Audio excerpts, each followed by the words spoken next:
Of all the tweets that Che has put out, that one really stood out to me. Let's play a little game of finish the sentence, gentlemen. Hey, Harry, complete this thought. Banning the tush push, if the league decides to do it, will be what? Laughable. Soft. Every team in the NFL has the same opportunity to run the play, yet only one team does it successfully. That's not a rules issue. That's an execution issue. Instead of banning the play, how about defenses figure out how to stop it? And let's be honest, if you don't want to deal with a tush push, maybe try stopping them on first and second down, so you don't end up in that situation in the first place. I'll debate that with you later, Harry, because I don't quite agree, but I respect the perspective. Now let's shift gears. The Cincinnati Bengals without Trey Hendrickson are what? They're an NBA team straight out of the Mike D'Antoni era. 7 seconds or less, fire up the offense, but forget about defense. We all saw this coming. Higgins, Jamar Chase, and Trey Hendrickson are sitting there thinking, where's my paycheck? Hendrickson has done everything asked of him, but at the moment, he's being ghosted. Speaking of ghosts, let's talk about the quarterback situation in Pittsburgh. Harry, finish this sentence. In September, Aaron Rodgers will be the starting quarterback for the Pittsburgh Steelers. Think about it. Rodgers didn't fly out to L.A. and work out with DK Metcalf just for fun. They had a productive session, a very intimate meeting, as Mike Tomlin put it, though that might not have been the best word choice. But here's the real story.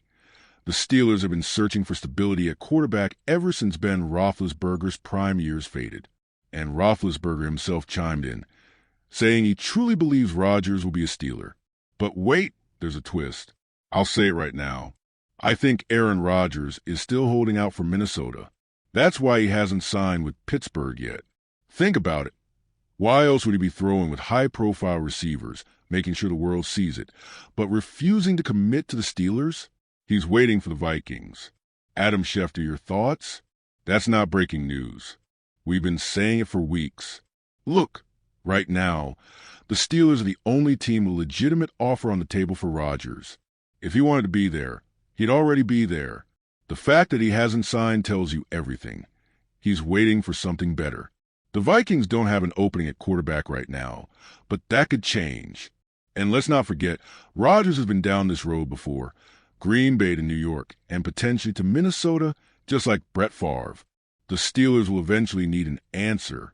At some point, Tomlin, Cam Hayward, and that entire locker room will have to ask themselves, do we really want a quarterback who only came here because he had no other choice? That's the dilemma Pittsburgh faces. And to make matters worse, the free agent quarterback market has dried up. Unless you want to take a flyer on Ryan Tannehill, who, by the way, hasn't officially retired, Aaron Rodgers remains the best option, and the Steelers are all in. They can't turn back now. The NFL draft is just a few weeks away, and the Steelers' strategy remains unclear. Field Yates' latest mock draft had them selecting Jackson Dart from Ole Miss, but does that mean he'd start on day one? Probably not. And what if Rodgers doesn't come? Tay, what's your read on this? I don't expect the Steelers to take a quarterback in the first round unless, by some miracle, Shedeur Sanders starts sliding down the board. Otherwise, they have bigger needs to address. But if Rodgers doesn't sign, they may have to rethink everything. Right now, they're prepared, like it or not, to go into the season with Mason Rudolph under center. Meanwhile, as we count down to draft night, the Tennessee Titans hold the first overall pick. Unless a trade offer blows them away, they're expected to select Miami quarterback Cam Ward. New head coach Brian Callahan has experience with drafting and developing a franchise quarterback. He was there when the Bengals took Joe Burrow. Now, the Titans hope Ward can have a similar impact. At number 2, the Cleveland Browns have a decision to make.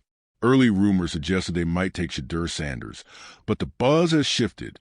Ownership has spent significant time with Abdul Carter, and there's growing speculation that Cleveland will pair Carter with Myles Garrett to form the most terrifying pass rush duo in the league. That brings us to the New York Giants at number 3. If the Browns pass on Sanders, will the Giants take him? Right now, the feeling is maybe not. And here's where things get complicated. The Giants need a quarterback, But as we all know, the draft has a quarterback tax. If you absolutely love a guy, you take him, no questions asked. But if you just like him, that's where things get tricky. Joe Schoen and Brian Dable are under immense pressure. The Giants owner has already stated they need to find their quarterback of the future. But is Shedeur Sanders that guy? The comparisons are mixed. Some analysts see Sanders as a future franchise QB. Others compare him to Kirk Cousins or Andy Dalton. Solid, but not exactly top 3 pick material. The Giants once passed on a quarterback to take Saquon Barkley, and we all know how that turned out. Barkley just won a Super Bowl with the Eagles. Can they afford to make that mistake again? There's also the wait for next year argument. Some say the Giants should ride out the season and look toward Arch Manning in a future draft. But that plan comes with major risks. First, there's no guarantee Arch enters a draft anytime soon. None of the Mannings have ever left school early. And with nil money in play, he might not be in the NFL until 2027. Second, the NFC East is brutal. The Giants are competing against Dak Prescott, Jalen Hurts, and now, potentially, Jaden Daniels. They can't afford to fall too far behind. And let's be clear, the Giants have done their homework. No team has spent more time evaluating Shedeur Sanders than they have. If they pass on him, it won't be due to a lack of information. Draft night is coming. The speculation is heating up.